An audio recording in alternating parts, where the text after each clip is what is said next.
सुप्रभात, नमस्कार। मैं सुधा सक्सेना। मन, बुद्धि, अहंकार, चित्त, ये चारों ने मनुष्य को विशिष्ट बना दिया है। उसमें मन जो कामनाएं करता है वह असीम होती हैं और मन अत्यंत शक्तिशाली है जो कि सदैव सक्रिय रहता है। तो आवश्यकता है कि सर्वप्रथम हम मन को नियंत्रित करें। आइए आज मन को साधने का मंत्र विषय पर ही कुछ चर्चा करते हैं। हम सभी स्वयं में पूर्ण शक्तिमान हैं, किंतु हमसे भी अधिक शक्तिशाली है हमारा मन।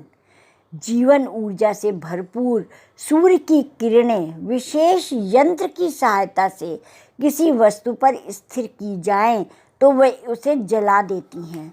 जल और वाष्प किसी इंजन द्वारा केंद्रित होकर हजारों टन वजन की ट्रेन को खींच सकता है। इन सभी की खोज करने वाले हमारे मन में अनंत और अपार शक्ति है। अगर उस शक्ति को एकाग्र और केंद्रित कर लिया जाए तो हम अपने सभी अभीष्ट पा सकते हैं। मन अगर बिखरा हुआ है तो वह वर्तमान और भविष्य दोनों को बिखेर देता है। मन रूपी यंत्र का उपयोग दो तरफ से होता है। मन कोई समस्या भी उत्पन्न कर सकता है तो समस्या का समाधान भी कर सकता है। समस्या मन नहीं, उसके उपयोग की क्षमता है।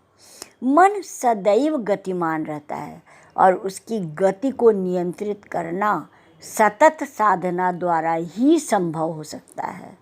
जल में उठती हुई लहरों में हम अपनी छाया नहीं दे सकते, उसी प्रकार मन रूपी सरोवर में भी अगर क्रोध, लोभ, अहंकार और माया आदि विकारों के कंकड़ों द्वारा हलचल मचती रहे तो हम भी अपने आत्मा के स्वरूप का प्रतिबिंब नहीं देख सकेंगे।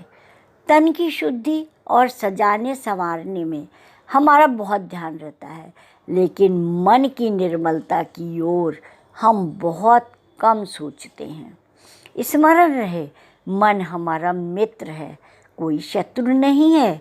यदि हम मन को शत्रु मान लेंगे तो उसकी क्षमता का उपयोग कैसे करेंगे?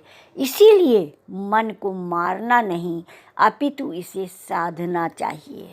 यदि हम मन को साथ लेंगे तो सदैव सुख एवं शांति पाएंगे। मन को मारना तो मानो स्वयं पर घात करना है। हम मन के माध्यम से जैसा चिंतन करेंगे वैसा ही परिणाम हमारे सामने आता है। इसे जब बाहरी चिंतन में लगाते हैं तो संसार में उलझ जाता है, और यह आत्मचिंतन में लगाएं तो निरंतर जागृति एवं पूर्ण अभ्यास से हमें वह मानव से महामानव बना देता है।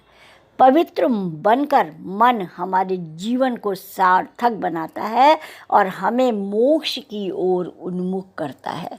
अर्थात कि मन वह प्रबल शक्ति है कि उस शक्ति का सदुपयोग करना मानव के लिए अत्यंत आवश्यक है, और जीवन को सरल बनाने के लिए हमें उसका उपयोग करना चाहिए, सदुपयोग करना चाहिए।